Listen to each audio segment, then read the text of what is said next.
বিসমিল্লাহির রহমানির রহিম। সংগ্রামী সকল ফেসবুক ভাই বোন বন্ধু, বাংলাদেশের বাইরে এই ভিডিওটি যারা দেখবেন, আমার পক্ষ থেকে জানাই সংগ্রামী সালাম, আসসালামু আলাইকুম। সংগ্রামী উপস্থিতি, আসলে আমরা অনেক সময় না বুঝে অনেক কিছু অজানা পাপ করে বসে থাকি।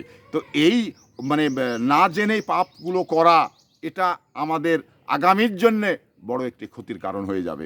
তো এই আমি একজন মানুষ হিসাবে যেটা করতে পারি না, এটা কিন্তু আমার ক্ষেত্রে আমি যত শক্তিশালী হই, আমি যত স্বাস্থ্যবানী হই, আমি যত ভালো চেহারার মানুষই হই, প্রত্যেকটি মানুষের জন্যে আল্লাহ পাকের কাছে একই রকম পন্থা, একই রকম নিয়ম, একই রকম বিধান।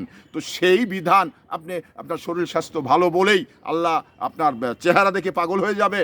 আপনার দুনিয়ার জিন্দগিতে বড় একটি প্রপার্টি ছিল, বড় একটি প্রভাবশালী গোষ্ঠী ছিল, এই জন্যে আল্লাহ পাক আপনাকে ভুলে যাবে, আপনার কাজ দেখে ভুলে যাবে না, অসম্ভব।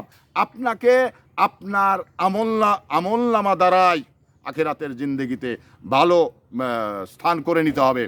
আপনার আমলনামাতেই আপনাকে ভালো একটি পজিশন আখিরাতের জিন্দগিতে করতে হবে। আপনি আপনার বাড়ি ভালো একটি বাড়ি করেছেন, ভালো বাড়িতে ফার্নিচার করেছেন, তাই বলেই আল্লাহ সমস্ত দেখে আপনার অপরাধগুলো ভুলে যাবেন, মাফ করে দিবেন, এটা আপনার আকাশ কুসুম কল্পনা। এই ধরনের যদি চিন্তা চেতনা থাকে, তাহলে আমি মনে করি আপনি মানুষের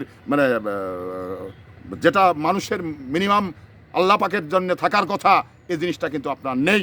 আপনার যদি থাকতো, তাহলে এই ধরনের চিন্তা আপনি কখনো করতে পারতেন না, এই ধরনের মন মানসিকতা কখনো আপনি করতে পারতেন না। তাহলে আপনাকে চিন্তা করতে হবে যে না, আমি যেটা দুনিয়ার জিন্দগিতে যেটা অবৈধ, আখেরাতের জিন্দগিতেও সেটা অবৈধ, এটাকে আপনাকে মনে রাখতে হবে। এই মন মানসিকতা যদি আপনার থেকে থাকে, তাহলে আপনি ভালো কিছু করলে আখেরাতে ভালো কিছু পাবেন। আর যদি আপনি ভালো কিছু করতে না পারেন, তাহলে আখেরাতেও ভালো কিছু পাবেন না। তো এই জন্যে এখনও সময় আছে, আপনি এটা করে নিন, এটা করুন, অতীত বাদ দিয়ে দিন, বর্তমান থেকে শুরু করুন আপনার ভালো কিছু করার।